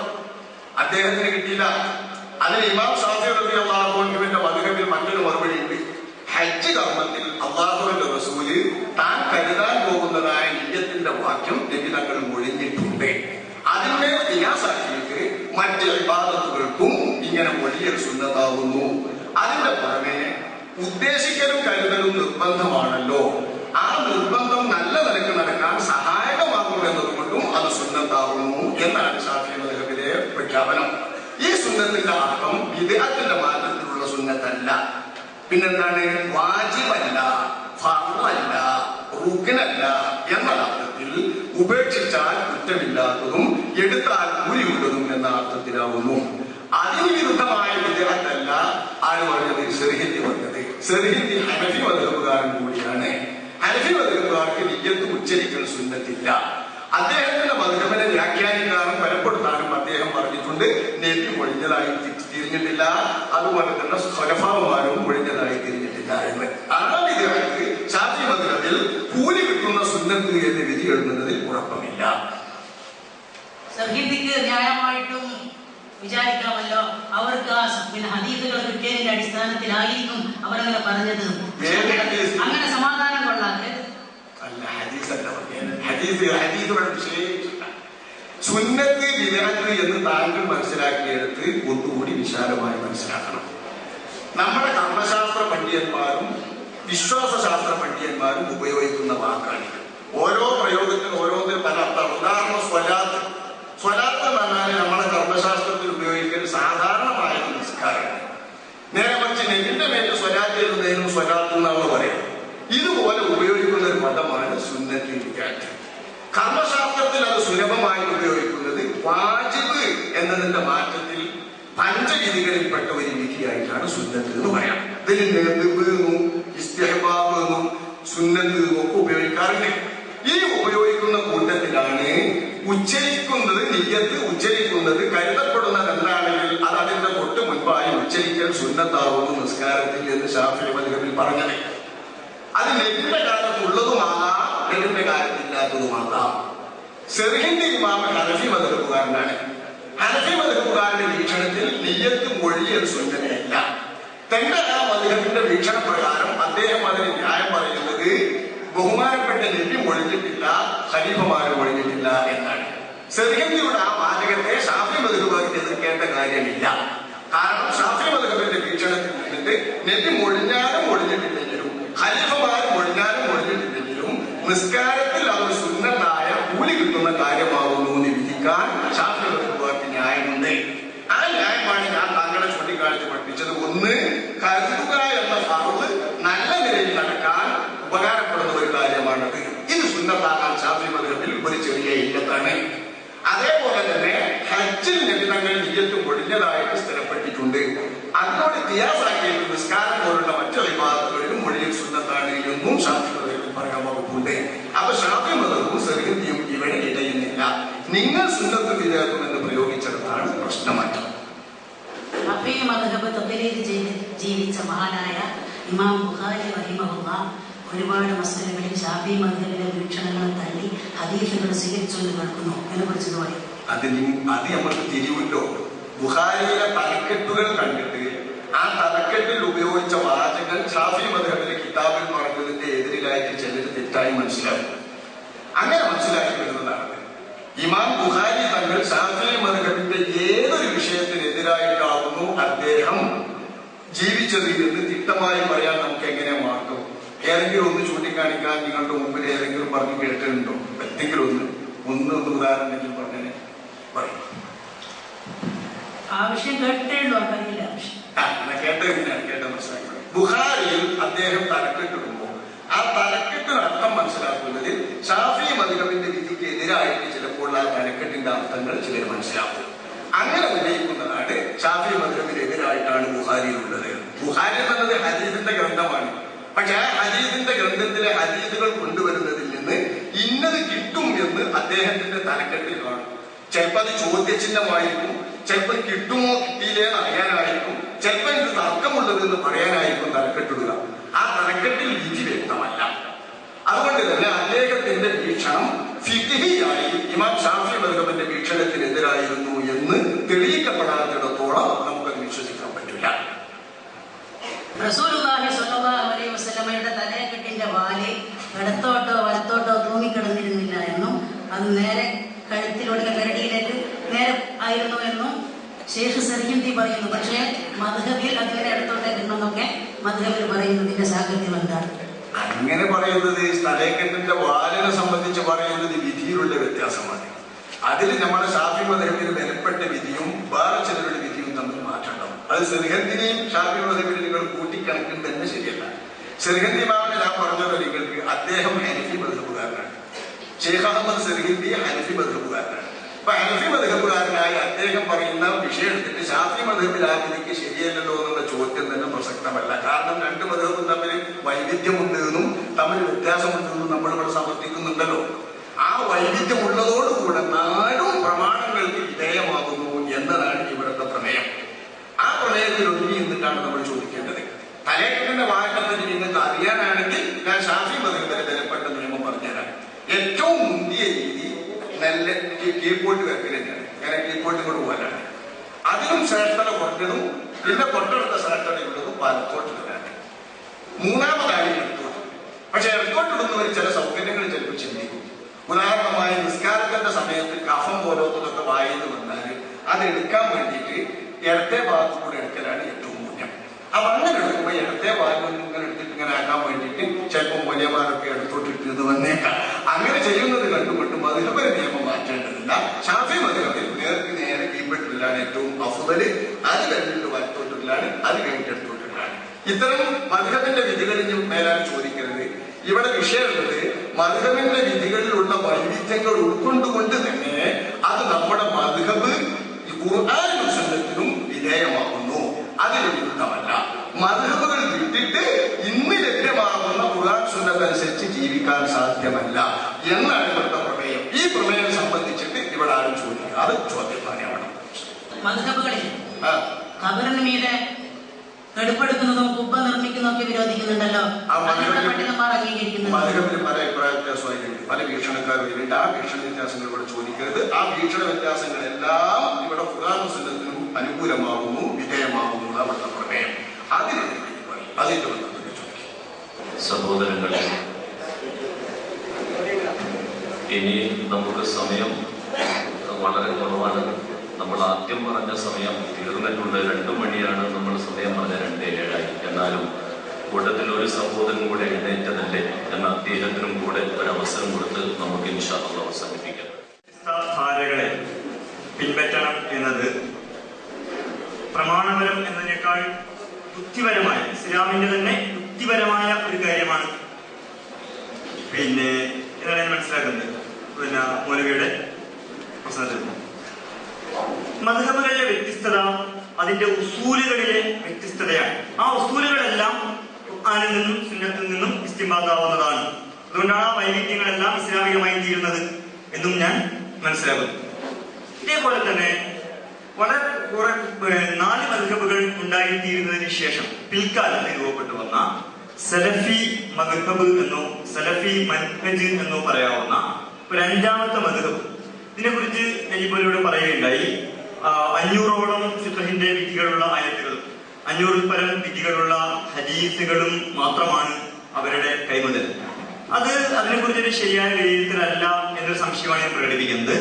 മറ്റ് 4 മദ്ഹബുകളും പോലെ തന്നെ ഇസ്ലാമിക കർമ്മശാസ്ത്രത്തിന്റെ മുഴുകാര്യങ്ങളെയും ഉൾക്കൊള്ളാൻ പ്രാപ്തമായ അങ്ങനെ ധാരാളം ആളുകൾ ലോകവ്യാപകമായി ജീവിച്ചുകൊണ്ടിരിക്കുന്ന അവരുടെ ഇസ്ലാമികമായ ജീവിത പ്രശ്നങ്ങൾ കൈകാര്യം ചെയ്തുകൊണ്ടിരിക്കുന്ന ഒരു മദ്ഹബാണത്. ഉസൂലിൽ വ്യത്യാസമുള്ള മദ്ഹബാണത്, അഖീദയിലും ശരീഅത്തിലും.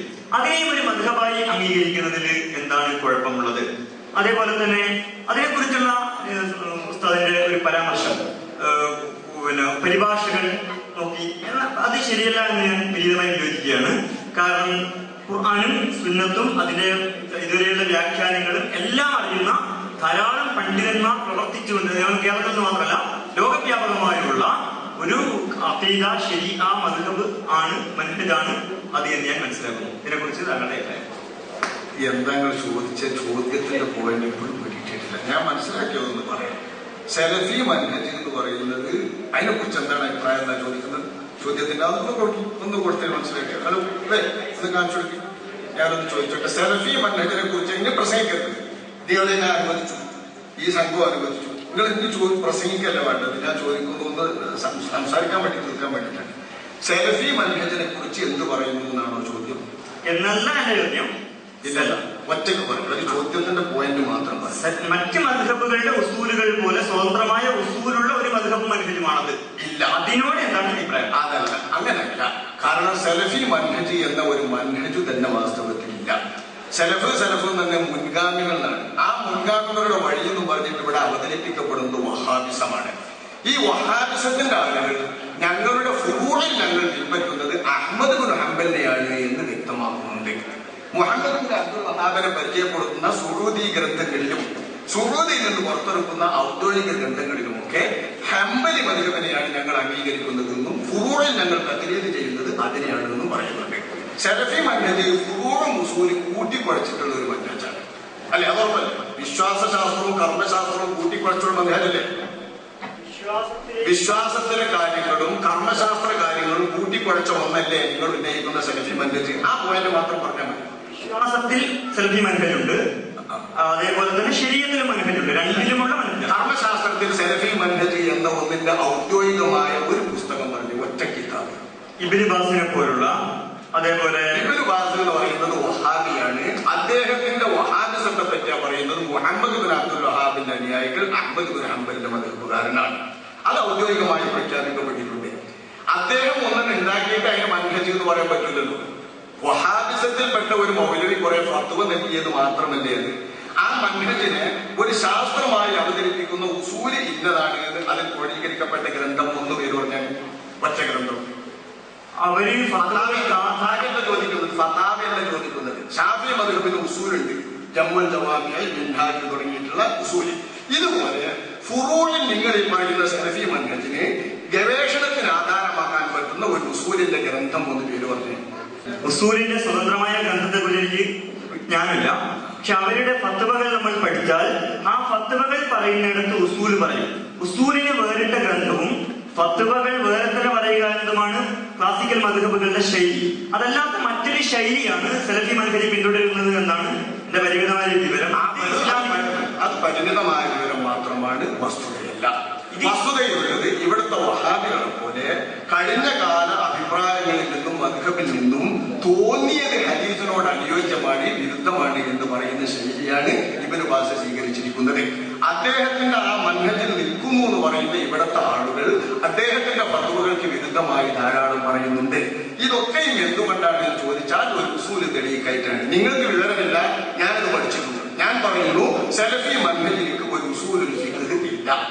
അത് ഖണ്ഡിതമായിട്ട് ഞാൻ തീർത്തും പറയുകയാണ്. അത് തെളിയിക്കാൻ പറ്റുന്നത് എവിടെയെങ്കിലും തെളിയിച്ചാൽ അതിനെപ്പറ്റി നമുക്ക് ആലോചിക്കാം. സലഫി മൻഹജിന്റെ ഉസൂലിന്റെ ഗ്രന്ഥം നിങ്ങൾക്കറിയോ? സലഫി മൻഹജിന് ഉസൂലുണ്ട്. ഏതാണ് ഒറ്റ ഗ്രന്ഥം? ഗ്രന്ഥം ഉണ്ടാകണമെന്നില്ല. അവരുടെ ഫത്വകളിൽ ഒരു ഉസൂലിൽ നിന്നുകൊണ്ടാണ് അവർ ഫത്വകൾ പറയുന്നത്. ആ ഉസൂൽ എന്ന് നിങ്ങൾ പറയുന്നത് ഞങ്ങൾക്ക് ഉപയോഗിക്കണമെങ്കിലും പഠിക്കണമെങ്കിലും അത് നിങ്ങൾ ചോദിക്കാൻ എന്റെ അഭിപ്രായം എന്താണ് അതിനെപ്പറ്റി? അത് പഠിക്കണമെങ്കിൽ ഏത് ഞങ്ങൾ അവലംബിക്കും എന്നവലംബിക്കണം. ഈ ഉസൂലിനെയാണ് അവർ മൻഹജ് സലഫ് എന്ന് പറയുന്നത്. അത് തെറ്റാണ്. മൻഹജു സലഫിന്റെ ഉസൂലെ ഞാൻ ചോദിക്കുന്നത്. ഉസൂലിനെയാണ് മദ്ഹബ് എന്ന് പറയുന്നത് എന്ന് പറഞ്ഞാൽ പറ്റും. നിങ്ങൾ ഷാഫി മദ്ഹബിന് ഒരു ഉസൂലുൽ ഫിഖ് ഉണ്ട്. ഇതുപോലെ സലഫി മൻഹജ് എന്ന് നിങ്ങൾ പറയുന്ന മൻഹജ് ഒരു 5ാം മദ്ഹബാണെങ്കിൽ ആ മദ്ഹബിന്റെ ഉസൂൽ എന്താണ്? അതിന് ഞങ്ങൾ ഏത് ഗ്രന്ഥം അവലംബിക്കണം? ഫത്വക്കല്ല അവർ മൻഹജ് സലഫ് എന്ന് പറയുന്നത്. ആ ഫത്വക്കാണ് പറയുന്ന ഉസൂലിനെയാണ് ഇവര്. നിങ്ങൾ പറയുന്നു സുഹൃത്തെ, നിങ്ങൾ പറഞ്ഞാൽ പോരട്ടോ. ആ മൻഹജിന്റെ ഉസൂലായിട്ട് ഏത് ഗ്രന്ഥമാണ് ഞങ്ങൾ അവലംബിക്കേണ്ടതെന്ന് ചോദിച്ചാൽ അത് കിട്ടുമെങ്കിൽ കിട്ടും എന്ന് പറയുകയാണെങ്കിൽ ഇല്ലാന്ന് പറയും മതിയാവും. ഓക്കെ, ഉസൂൽ ഫിഖിന്റെ ഗ്രന്ഥം എനിക്ക് അറിഞ്ഞുകൂടാ. പക്ഷെ അങ്ങനെ ഉണ്ടായാലേ ദീനുൽ ഇസ്ലാമിൽ ഒരു മൻഹജാകാൻ പാടുള്ളൂ എന്നതൊരു പ്രമാണമല്ല. അപ്പോൾ ഈ വിഷയത്തിൽ അതിനെ ചർച്ചയ്ക്ക് എടുക്കാൻ പറ്റുള്ളൂ. ഇവിടെ മദ്ഹബിന്റെ ചർച്ചയാണ്. ഈ വിഷയത്തിന്റെ ചർച്ചയ്ക്ക് വേണ്ടി ഉസൂല് വേണം. അല്ലെങ്കിൽ നിങ്ങൾ ഈ പറയുന്ന മൻഹജ് ഇവിടുത്തെ വഹാബിസത്തിന്റെ മൻഹജാകുന്നു. അത് പിഴച്ച മൻഹജാണ്, ഇജ്മാഇന് വിരുദ്ധമാണ്. ശരി, നാം നിശ്ചയിച്ച സമയം അവസാനിച്ചിരിക്കുകയാണ്. ഒറ്റ ചോദ്യം, വെറും 5 മിനിറ്റ് കൊണ്ട് തീരത്തക്ക ഒരു ചോദ്യം കൂടെ അദ്ദേഹത്തിന് അനുവദിക്കുകയാണ്. മുജാഹിദ് പ്രസ്ഥാനം ഒരൊറ്റ മദ്ഹബിനെയും അംഗീകരിക്കുന്നില്ല എന്നാണ് ഇൻഷാദ് അവതരണത്തിൽ ഞാൻ മനസ്സിലാക്കിയത്. പക്ഷേ അത് മുജാഹിദ് പ്രസ്ഥാനത്തെ മനസ്സിലാക്കാത്തതുകൊണ്ടാണ്.